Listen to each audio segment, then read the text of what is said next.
Welcome back to espresso. और आके बढ़ते हुए अब आप को एक बार फिर एक ऐसी टैलेंटेड खातून से मिलाते हैं जिसका सेहरा हमारे सर को जाता है। हम ऐसी खवातीन से आपको मिलवाते रहते हैं जो ज़िंदगी के मुख्तलिफ शोबों में अपना लोहा मनवा रही हैं, नाम कमा रही हैं, सिर्फ अपना नाम नहीं बल्कि पाकिस्तान का नाम बुलंद कर रही हैं। और आज हम जिनकी बात कर रहे हैं उन्होंने कम उम्री में स्पोर्ट्स की दुनिया में नाम कमाया है और यूनिक सीरीज़ के अंदर अपनी जिम्मेदारियाँ निभाते हुए कम उम्र तरीन और पाकिस्तान की पहली वो खातून होने का एजाज़ हासिल किया है। आज बिल्कुल आपने उनको जाना है। हम बैडमिंटन के हवाले से नरमीना अली की बात कर रहे हैं। बिल्कुल, नरमीना इस वक्त हमारे साथ मौजूद है। Narmeena, thank you so much and welcome to Expresso. Narmeena, सबसे पहले तो ये बताएं कि लोग वैसे नॉर्मली खेलने को तरजीह देते हैं, बैडमिंटन हो या कोई भी स्पोर्ट हो। आपने खेल के सुपरवाइजर की जिम्मेदारियां संभाली हैं, यानी आप एम्पायर ही बन गई। इस सफर के हवाले से बताएं। बिस्मिल्लाहिर्रहमानिर्रहीम। Thank you so much for calling me hair.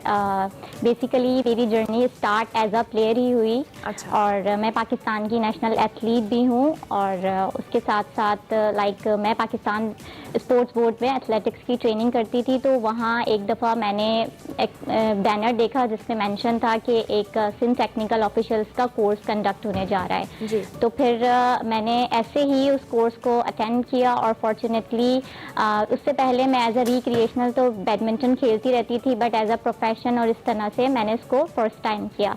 और फिर वो आई थिंक 3 डेज़ का कोर्स था और उन 3 डेज़ के कोर्स में मैंने पूरे सिंध में जब उसका पेपर हुआ तो फर्स्ट पोजीशन सिक्योर की। तो मेरी उस अचीवमेंट ने मुझे जो है इंटरनेशनल सीरीज़ के लिए क्वालिफाई करने के लिए सिलेक्ट किया। तो इसमें भी क्या एज की कैटेगरीज होती हैं? और दूसरा ये कि आप इतनी कम उम्र है तो क्या आप नेशनल और इंटरनेशनल मुकाबले कंडक्ट कर सकती हैं, क्वालिफाई करती हैं आप उसके लिए?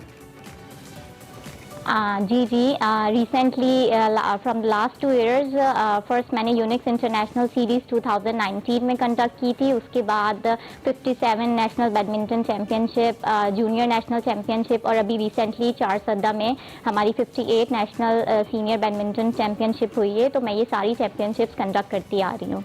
मैं मतलब ऐसा लगता है कि मैं छोटी सी हूँ और सबको ऐसा फील होता है कि मैं मैचेस कंडक्ट नहीं कर पाऊँ। मैं पहली दफ़ा इंटरनेशनल यूनिक सीरीज़ में गई थी तो किसी को मेरे बारे में इतना कुछ पता नहीं था और सब ये बिल्कुल समझ रहे थे कि मैं एक छोटी सी लड़की हूँ और मैचेस कंडक्ट नहीं कर पाऊंगी। तो नरमीना, जब आप पॉइंट्स देती हैं, जो प्लेयर्स खेल रहे होते हैं फौरन आपकी बात मान लेते हैं या कहते हैं कि नहीं आपको नहीं पता, हमें ज़्यादा पता है? अक्सर होता है प्लेयर्स एग्रेसिव हो जाते हैं पॉइंट्स देने के ऊपर। जी बिल्कुल, जी बिल्कुल ऐसा होता है। लेकिन माशाल्लाह से मैच पे और मैचेस पे और जब आपके पास अपने फील्ड में कमांड हासिल हो, आपको रूल्स एंड रेगुलेशन हर चीज़ के बारे में प्रॉपर पता हो तो फिर बहुत आसान हो जाता है आपके लिए कि प्लेयर्स को समझाना। वो जाहिर है वो खेल रहे होते हैं पूरे साल, उनकी प्रैक्टिस होती है और वो एक एक पॉइंट को लेके बहुत कंसर्न होते हैं। ऐसा बहुत दफ़ा होता है, अभी लास्ट नेशनल्स में भी हुआ था। जी बिल्कुल, ठीक हो गया। अच्छा नरमीना, चूंकि आपने बात की कि आप चूंकि रिएक्शन बड़ा डिफरेंट होता है क्योंकि आपको देखने में एक लड़की है, छोटी एज की है और इस तरह के मामला।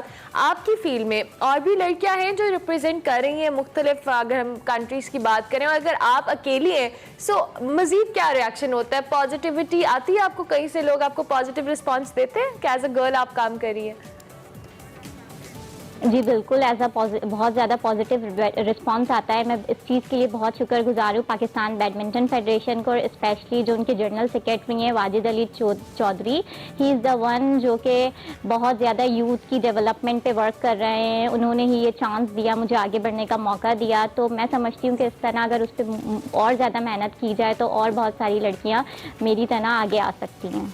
ठीक है, हमें पता चला है कि आपने मास्टर्स भी कर लिया, उसके बारे में भी हमें ज़रूर बताइएगा। इतनी छोटी भी नहीं लग रही आप अपनी तालीम को देखते हुए माशाल्लाह। दूसरी जानिब ये है कि अक्सर जब लोग स्पोर्ट्स के अंदर आते हैं नरमीना, तो वो लोग मेन स्ट्रीम पे खेलना चाहते हैं क्योंकि जो एक स्पोर्ट्स गर्ल होती है या जो एक स्पोर्ट्समैन होता है उसका आवाम के अंदर उसकी मकबूलियत भी अपनी होती है, फिर फाइनेंशियली भी वो ज़रा ज़्यादा स्ट्रांग होता है, पैसे वैसे भी ज़्यादा कमाते हैं जो लोग खुद खेलते हैं।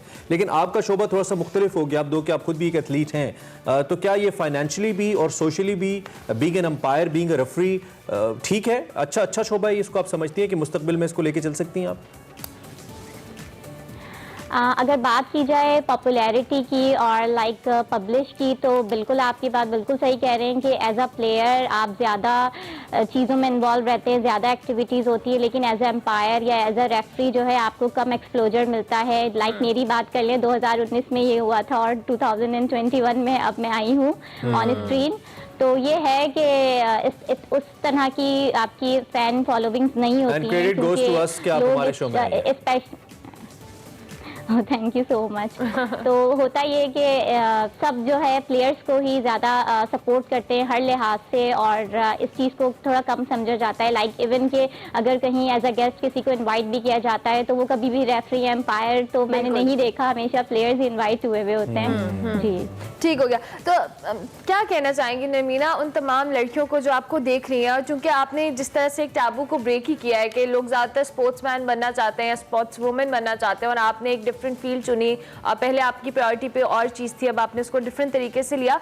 सो क्या मैसेज देंगी हमारे प्लेटफॉर्म से जो आप जैसी लड़कियाँ जो इस करियर को परस्यू करना चाहती हैं?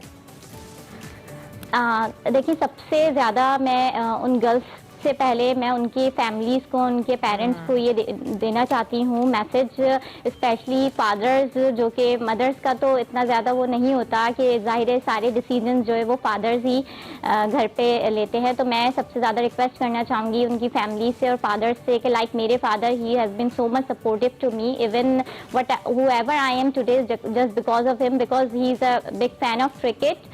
तो उनके साथ ही बचपन से मैं स्पोर्ट्स को देखती रही, स्पोर्ट्स में इन्वॉल्व रही और इस हद तक आगे आ सकी। तो मैं ये चाहती हूँ कि आप सबको चाहिए कि आप अपनी बेटियों को अलाउ करें घर से बाहर आना। और मैं समझती हूँ कि मैं ही नहीं, मैं और मेरी जैसी कितनी लड़कियाँ इस वक्त घर में मौजूद होंगी जो कि बेइंतहा आप कह रही हैं कि जो मेल फैमिली मेंबर्स हैं। अच्छा, एक सवाल मेरा रह जाएगा और वो बड़ा एक डिफरेंट और अच्छा एंगल है, वो ये है कि बहुत सारे लोग जो खुद खेल नहीं सकते, आप तो लकीली खुद खेल भी सकती हैं, लेकिन बहुत सारे लोग ऐसे हैं जो खुद खेल नहीं सकते लेकिन स्पोर्ट्स पे उनका बहुत इंटरेस्ट होता है, तो उनके लिए बड़ी अच्छी फील्ड हो सकती है कि वो ट्रेनिंग लें, पढ़ें और अंपायर बन जाएं या रेफरी बन जाएं। तो इसके लिए तरीकाकार या मैकेनिज्म क्या है, आप क्या गाइड कर पाएंगी जो लोग आपको देख रहे हैं कि ये तरीका फॉलो करें तो आप इस फील्ड में आ सकते हैं, खेल नहीं भी सकते तो मैदान का हिस्सा बन सकते हैं? बेसिकली होता ये है कि हर प्रोविंस लेवल पे जो है इसके different technical officials courses conduct किए जाते हैं, जिसकी हर जगह आप अगर जाएंगे पाकिस्तान बैडमिंटन फेडरेशन या सिंध बैडमिंटन एसोसिएशन के पेज पे तो वो मेंशन होता है कि इस तरह के कोर्सेज होने जा रहे हैं।